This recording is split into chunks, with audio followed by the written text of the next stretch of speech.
Hello everyone. तो आज हमें कहीं जाना है ज़रूरी काम से। तो उससे पहले हमें तक्ष को रखना है उसके नाना नानी के पास। तो अभी हम घर से निकल पड़े हैं और यहाँ देखिए, यहाँ पहुँच गए हम बखीरना पुल, जो कि हमारा नया वाला पुल है बखीरना में। हमारा तक्ष भी सो गया है और इसको सोते देखकर बस मैं यही सोच रही हूँ कि इसको कैसे छोड़ूं, क्योंकि कभी मैंने इसको छोड़ा नहीं है इस तरह से। मतलब कहीं भी जाती हूँ तो फिर वापस आना ही होता है, मतलब 2-3 घंटे के बाद। लेकिन आज फर्स्ट टाइम मैं इसको ऐसे अकेले ही कुछ दिन के लिए इसके नाना नानी के पास छोड़ के जा रही हूँ। तो मैं बस यही सोच रही थी कि कैसे छोड़ूं, मेरे को बहुत ही ज़्यादा बुरा लग रहा था। और ये सो भी गया था और इसको पता भी नहीं है कि थोड़ी देर बाद मैं इसको इसके नाना नानी के पास छोड़ दूँगी। इसको नींद आ गई थी। हम मेरे मायके पहुंच गए थे, क्योंकि यहाँ पे इसके तक्ष के नाना नानी आने वाले थे इसको लेने के लिए, और वो देखिए यहाँ आ गए हैं। और हमारे साथ पापा भी आए थे, मतलब मेरे फादर इन लॉ, क्योंकि तक्ष को थोड़ा ऐसा ना लगे कि मैं अलग जगह आ गया हूँ, तो इसलिए पापा भी हमारे साथ आए थे मेरे मायके। तो यहाँ पे मम्मी पापा आ गए थे तक्ष को लेने, और ये बेचारा सोया है। और बस मम्मी बोल रहे थे कि तू टेंशन मत कर, मैं इसका ध्यान रखूँगी। और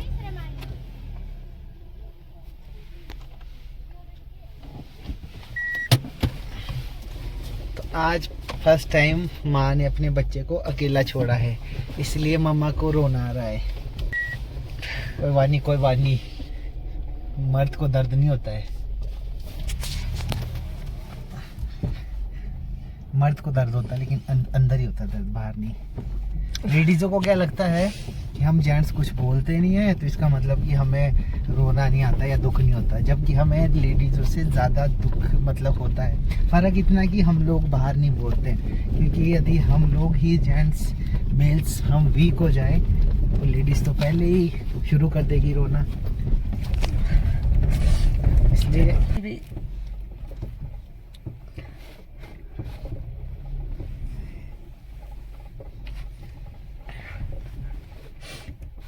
हमने इस तरह तक्ष को कभी नहीं छोड़ा अकेले। 1 घंटे से ज्यादा तो कभी नहीं छोड़े, 1-2 घंटे से ज्यादा। तो वैसे हमें बहुत ही जरूरी काम के लिए कहीं जाना है, और इसलिए हमें उसको अकेले छोड़ना पड़ रहा है। कोई बात नहीं, हम बहुत जल्दी अभी वापस तो आएंगे। यहाँ हम मेरी दादी के घर से नीचे, मतलब बड़ी अम्मा के घर के पास रुक गए थे, और बड़ी अम्मा ने हमें कुछ सामान देना था, तो हम यहाँ पे रुक गए थे। और मैं बड़ी अम्मा को बोल रही थी कि तक्ष का ध्यान रखना, तो बोल रहे थे यहाँ तू आराम से जा, हम ध्यान रखेंगे। फिर मैंने अपने माइंड को समझा लिया था कि अब मुझे सैड नहीं होना है, क्योंकि पीछे से सैड होना या रोना अच्छा नहीं होता है। और इसके बाद फिर हम लोग आ गए थे, और फिर हो गई थी मेरी उल्टियाँ शुरू, क्योंकि अब पता ही है आप लोगों को कि मुझे रास्ते में बहुत ज़्यादा तबीयत ख़राब हो जाती है। तो यहाँ बस उल्टियाँ वगैरह हो रही थी, और फिर मैं थोड़ा फ्रेश हो गई थी यहाँ पे। और आप लोग ये भी सोच रहे होंगे कि मैंने अपने तक्ष को अपने ससुराल में क्यों नहीं रखा, तो मैं आपको बता दूँ कि ससुराल में मेरे पापा और मम्मी, मतलब सास ससुर ही है।